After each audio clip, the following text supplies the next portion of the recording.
welcome back to my channel. So today's video is just going to be about my route around Thailand. I'm going to tell you how many nights I stayed and what I recommend those nights, the hotels we stayed in, the prices, all that sort of stuff. I've got my laptop sitting right beside me, so if I look over here, that's why. And then at the end, I'm going to answer a few questions if I haven't already answered them going through all this about Thailand. So yeah, I'm going to do the same thing about Vietnam as well. So if you do have any questions about Vietnam, put them down below and I'll answer them when I do that video. So I was in Thailand for just short of a month. I think it was around like 27 days or something like that. That was my second time in Thailand. The first time I went was for 3 weeks and I done a tour for maybe 12 days or something, and then I done like a week and a half for myself. But I'm not going to talk about that time. I'm literally just going to talk about this month. We flew from Bali, so we flew from Bali to Singapore to Phuket. We wanted to start our journey at the bottom and work our way up instead of just flying into Bangkok, having to go down, having to go back to Bangkok, then go up again. But I think if you're flying anywhere internationally, it's probably cheaper just to go straight to Bangkok. But this is just my route from Phuket. We arrived there on the Monday night late and then we left on the Thursday, so we really only had 2 full days there, and I think that was more than enough. But it is a really big area, so we did get a bike and we did drive around a couple of places. I will put, I do have vlogs to every single place I went to, so I'm not going to go into too much detail about what you do in each of those places. But for me, 2 days was more than enough from Phuket. I was ready to leave after that. We did stay in a really nice hotel. It was called the Best Western Patong Beach. It was only £13 a night as well. The hotel was nice, the room was nice, no real complaints. One thing about it is the air conditioning was really nice, so I had to put earplugs in to go to sleep. Other than that, it was fine. So yeah, I would say 2 nights in Phuket is more than enough. And then from Phuket, we got a boat to the PP Islands. Easy to organise a boat. We literally just organised it in a hotel. We had like a concierge desk and they organised it for us. So we got lifted in the morning, and this was a Thursday morning. We got lifted in the morning, got a bus, and then we got a boat over to the island. So we stayed in PP for 3 nights.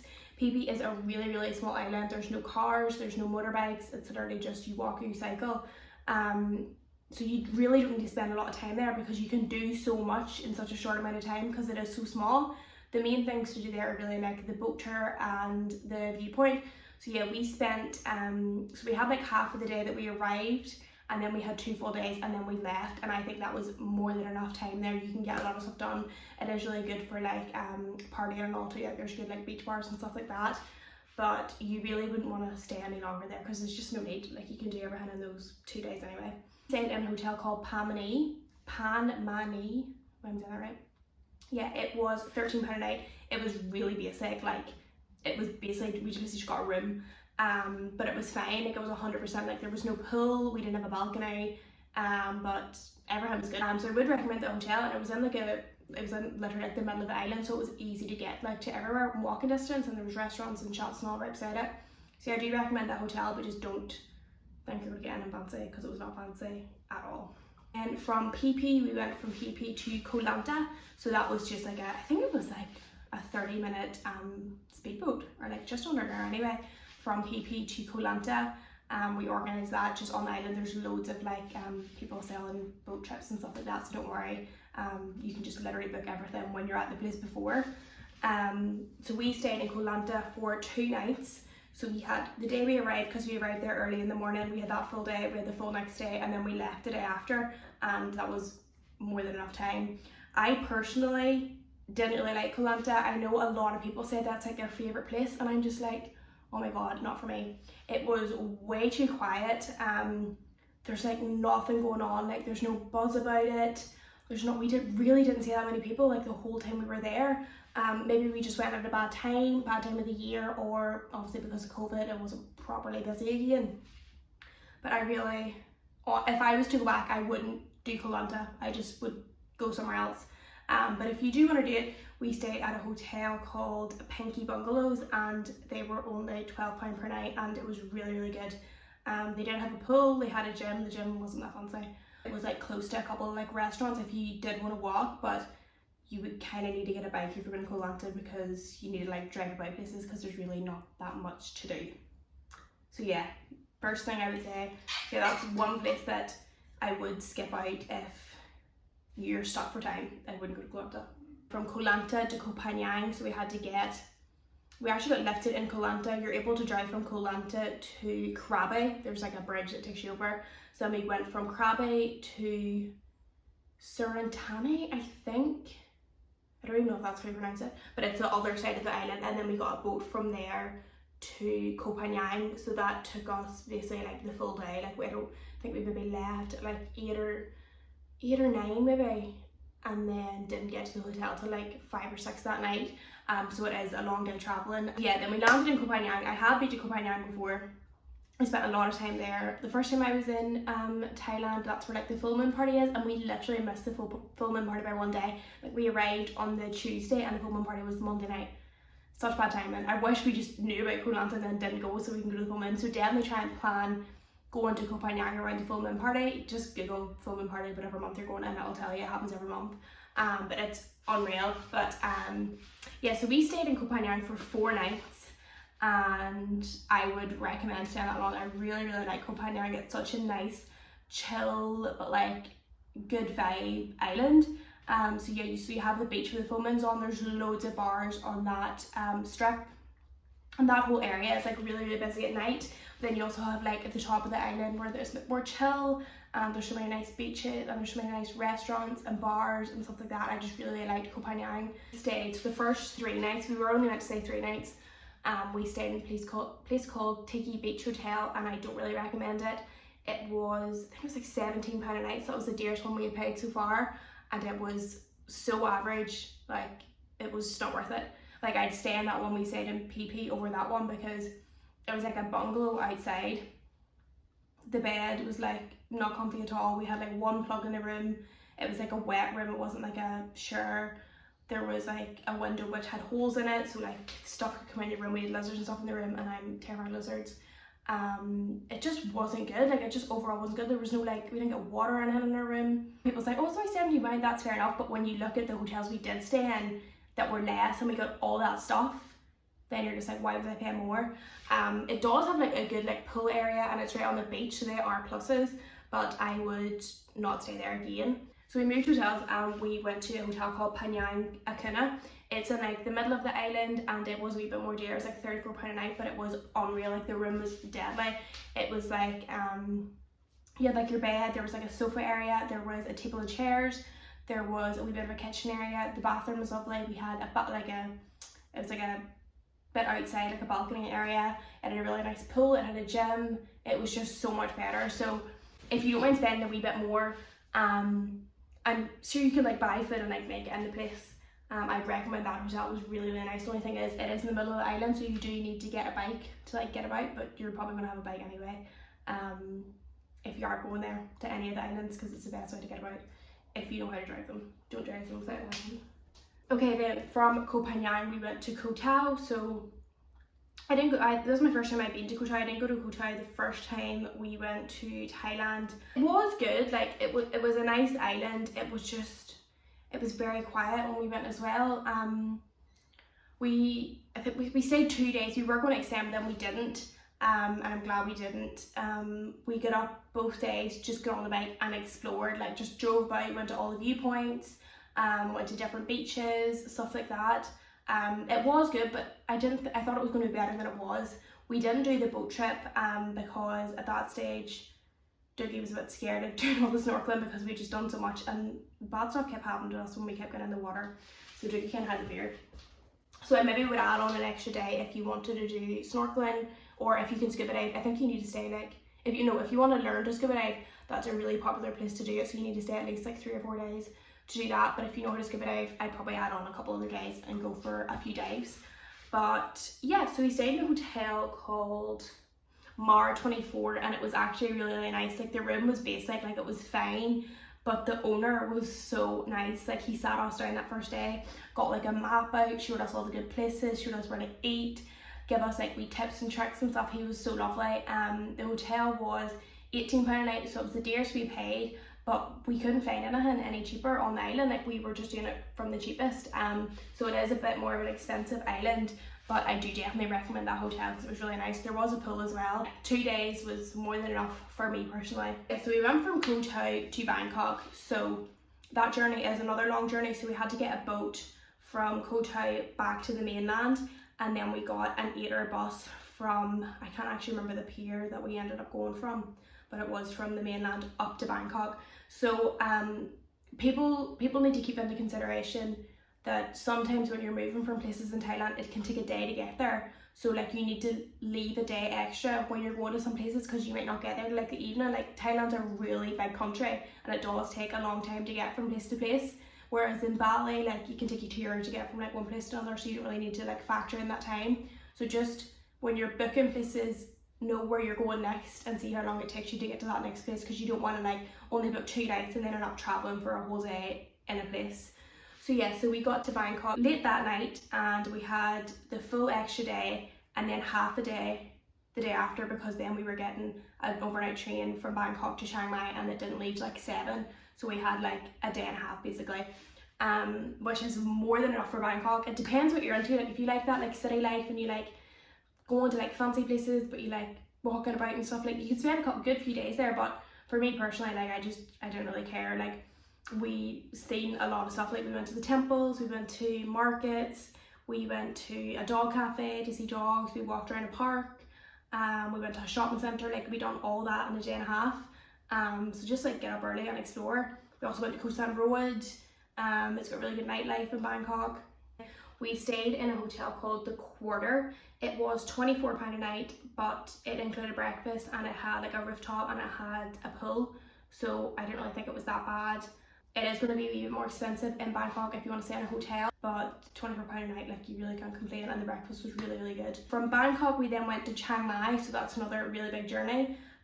We decided to do the overnight train. I have a full video on it if you want to watch that to see what it's like in the overnight train in Thailand. So I think that took us around 13 hours. So we left at around 7 and then got there around 8 the next morning, which is a good way to save money because we didn't have to pay for a hotel that night. So yeah, so we got to Chiang Mai and we spent 5 days in Chiang Mai, which I personally think is a lot, like a good amount of time. But some people might think that's too long. I love Chiang Mai. Like Chiang Mai was my favourite place in Thailand from both times I went. It's got such a good vibe. It's like a good mix between like the busyness of a city and like the chillness of an island. Because obviously it is a city, but there's no like skyscrapers or anything like that. Like there's like an old town that's so nice to walk about. They have the best markets. Saturdays and Sundays they have markets in the town that are massive and they're so good. That's where you go and see the elephants.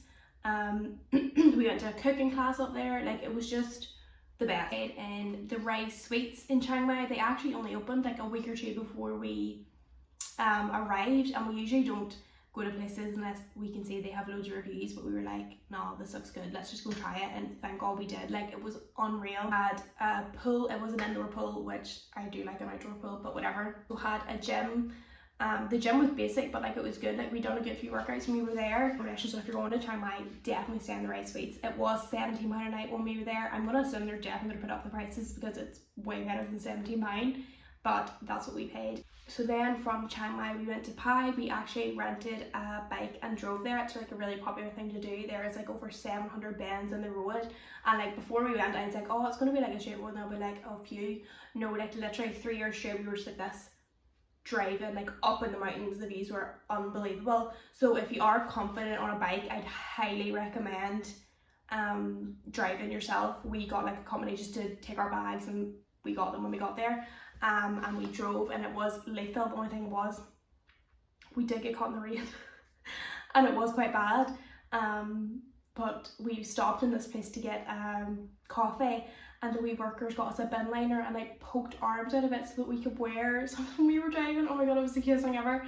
But yeah, definitely recommend that. So that took us about 3 years. We got there like in like the afternoon and we stayed in Pai for like the rest of that day and then 2 more days. We stayed in a hotel called Yuma Hotel. It was £15 a night. It was fine. Like the room was okay. It had like a bit of a weird smell and there was like lizards and stuff in the room. Not good. But it was grand. Like it was like a nice enough room, but the view from the pool was lethal. It was like you could see like all the mountains in the background. It was unreal. And it was like, it wasn't really in the town. Like it was, I would say it was a good like 15-20 minute walk in from the town, like the main town that has like the walking market at the weekend and like all the bars and restaurants. So maybe if you don't want to drive, maybe stay closer into the town. but that was it. It was fine. Like, I don't know if I'd recommend it, but it was fine. So yeah, and then from Pai we drove back to Chiang Mai on the bike, stayed in Chiang Mai for one more night, and then flew to Vietnam the day after. So yeah, that was my month, roughly a month in Thailand. That's everywhere we stayed. But yeah, I'm gonna just answer some questions now if I haven't already answered them. I think there's only a few, but I need to get my phone, and that's where I'm recording on. Okay, so the first question was about a visa. So you actually don't need a visa if you're going for less than 30 days. Well, you do, but you don't need to like apply for it before. So when you're on the flight, like arriving in Thailand, you'll get like a wee sheet to fill out. So you need to fill out like all your details, and then you'll show that to immigration, and then you'll get like a leaving visa that you need to show when you leave. So yeah, that's all you need to do. Obviously if you're going for more than 30 days, just look up and see. But yeah, that is the visa situation for now, but always just check before you go, just to make sure. Did you do much research into seasons? No, I didn't. I've been to Thailand and it was rainy season and it was fine. Like, it rained for like an hour every day. That personally doesn't bother me. I literally lived in Bali for 4 months when it was rainy season. Again, didn't bother me. With like those like Southeast Asia countries as well, like you can never really predict it. Like, you either go when it's not rainy season, but it could be like plus 40 degrees and roasting every day. So what would you rather have? A wee bit like milder, it's still like 30 degrees, and a wee bit of rain, or like 40 plus degrees? Do you know what I mean? Rainy season really doesn't bother me in Southeast Asia, and I wouldn't put off going just because it's going to be rainy season, because it's still going to be unreal. How much did I spend for a month? That is the question I don't exactly know the answer to. Like, because I was obviously there with my boyfriend, we just like were spending together, and we spent some money on one card, and then we bought some money on another card, and then with cash and stuff, it's kind of hard to track. But I would roughly budget around £1,000 spending money for the month. But it completely depends like what you're doing. Like, if you're going to drink every night, you're going to spend more money. But then if you're staying in hostels every night, you're going to spend less money. If you eat locally, you'll spend less money, or if you're not eating locally, you'll spend more. If you want to buy a bit of stuff, you need more money. Do you know what I mean? Like, there's so much that goes into spending, and that's why it's like, yes, it's good to know roughly what I spent, but at the same time, me and someone else that went for a month can spend completely different amounts of money. But yeah, I would just say, like, if you want to spend like as little money as possible, like obviously stay in hostels, eat locally. If you are drinking, like just go for like the cheaper drinks. I don't know, that's really it. Like, there's not really much. Like, everyone else is like cheap. Bring my laptop with me. Yes, I did. So I was doing all my vlogs the whole time I was away. So I did have my laptop with me. And I always just like had it with me in my bag. Like, I didn't put it in my suitcase when we were traveling, just in case anything happened. And there was good Wi-Fi literally everywhere, so it was fine. Any foods to avoid? I'm not really sure. So Thailand was definitely my favourite place for food. The food in Thailand is so good. Like, we ate in local restaurants like every single night. Like, our dinners came to like a fiver between us. Like, it was mad. But I don't know if people realise this with Thailand and like any of them Southeast Asia countries, like you can't drink the water. But a lot of food and like fruit and veg are prepared being washed by that water. So you need to be careful, like if you're going to get like this fresh salad, like it could have been washed in that water. Or like a smoothie, because they've made the smoothie using ice cubes, that's the water. Or the fruit, do you know what I mean? And that's not every place. Like, most places will like have like good ice cubes and stuff like that, but you just need to be a wee bit wary. Like, maybe don't get a smoothie off like a random boy on the side of the road, or don't get a frozen daiquiri off a random boy in PP like me done, because you get food poisoning, you know, that sort of way. But in terms of actual food, like there's no food you're like you shouldn't eat, and that goes for like any of those countries, not just Thailand. Favorite memory? I'm trying to think. I would say my favorite memory from the whole month was probably, okay, I've got two, was probably the elephants in Chiang Mai. That was just unbelievable, and like I can't even believe that we done that. Like literally right beside a real life elephant, crazy. And then the PP boat tour is just, it's my second time I've done it, and it's just so good. Like the stuff you see, the views you see, going to Maya Bay and swimming in like the lagoon, and then we swam with wee baby sharks. Oh my god, it was just unbelievable. So definitely do that if you're in PP. But I've probably missed something big that happened that I can't even remember. Those are my 2 favourites.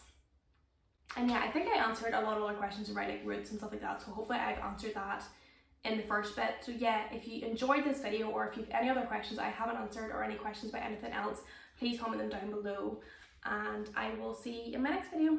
Thanks for watching. Bye.